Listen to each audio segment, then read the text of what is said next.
ये लोग किसी भी कीमत पर उड़ने नहीं दे रहे।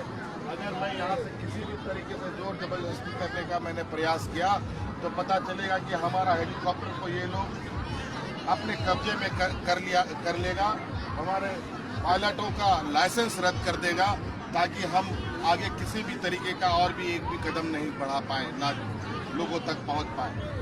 आज मैं बहुत दुखी हूँ, बहुत निराश हूँ कि आज मैं सिसे आप सभा में नहीं पहुंच पा रहा हूं। इसलिए आप सभी मां बहनों से, किसान भाइयों से हाथ जोड़कर प्रार्थना कर रहा हूं, अनुरोध कर रहा हूं कि ऐसे फिरकाप्रस्त लोगों को हम मुंह तोड़ जवाब दें। और ये लोग हमें जिस तरीके से जात धर्म के नाम पर कभी आदिवासियों को ईसाई से, सरना से, हिंदू मुस्लिम सिख ईसाई से लड़वा करके अपनी राजनीतिक रोटी सेक रहा है, इनको अब हम लोग अपने भगवान बिरसा मुंडा, सिद्धू कानू की ताकत को हम लोग फिर से इकट्ठा करें और ऐसे सोच वाले, ऐसे विचार वाले लोगों को हम लोग इस राज से खदेड़ने का काम करें। आज आप लोगों से हम आग्रह कर रहे हैं कि आज बहुत ही इन लोगों ने विकट परिस्थिति आज हमारे सामने उत्पन्न कर दी है। मुझे अभी 6 जगह, 7 जगह कार्यक्रम करने हैं। मुझे नहीं लग पा रहा है कि ये लोग मुझे एक भी कार्यक्रम करने देंगे।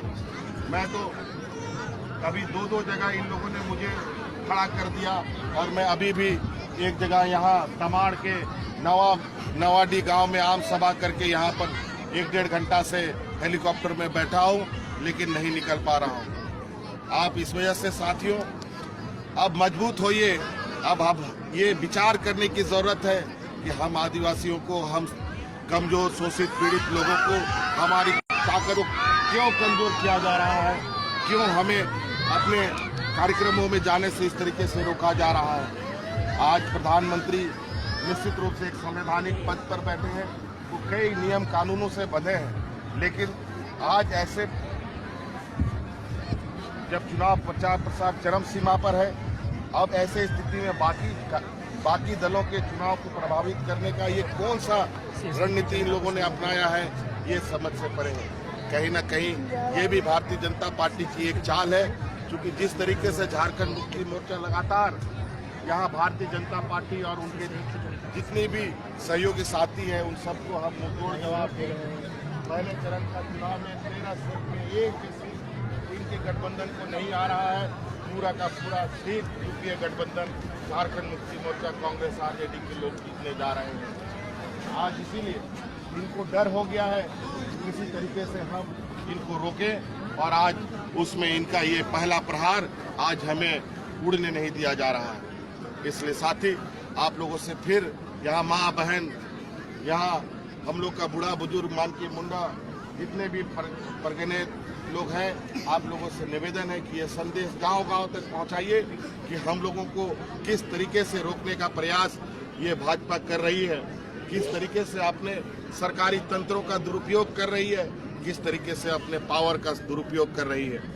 आज इसी के खिलाफ हमारे भगवान बिरसा मुंडा ने अपनी आवाज बुलंद की, आदरणीय दिसंगुरु शिबू सोरेन जी ने आवाज बुलंद की। आज हम लोगों को एकजुट होकर इन ताकतों को रोकना होगा और इनसे हमें इस राजनीतिक लड़ाई में जीतना होगा।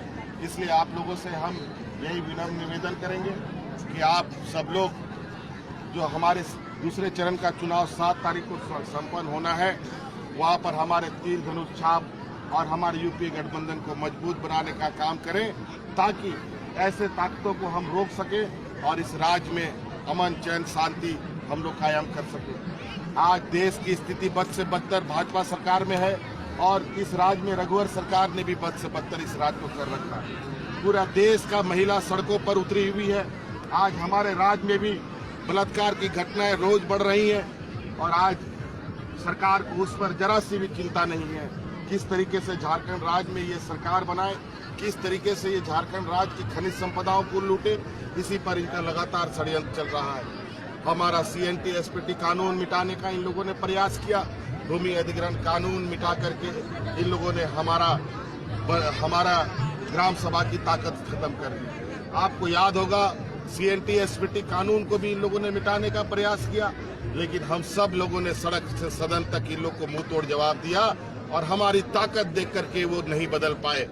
निश्चित रूप से हम आदिवासी हमेशा संघर्ष करते रहे हैं। हमारा संघर्षी जीवन है, बिना संघर्ष के हम कभी नहीं बचे हैं। आज जब हम इस राज्य में हमारा CNT SPT कानून के अंदर 70% की जमीन आज CNT कानून से बाहर चला गया। आज इस राज्य में 70% आदिवासी आज 26% पे आ गया। कहाँ चले गए हम आदिवासी, कहाँ गुम हो गए? ये बहुत बड़ा चिंता का विषय है।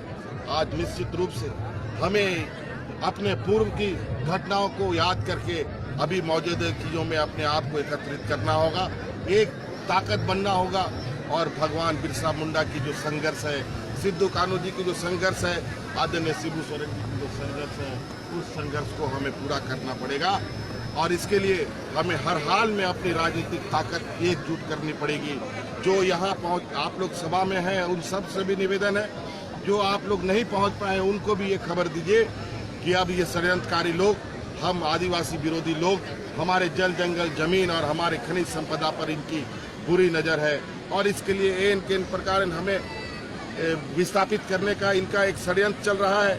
उस षड्यंत्र को अगर नाकाम करना है तो इस राज्य में आबुआ दिशोम, आबुआ राज और आबुआ शासन बनाना होगा, तभी ऐसे सामंतवाद लोगों से हम पार पा पाएंगे। इसलिए साथी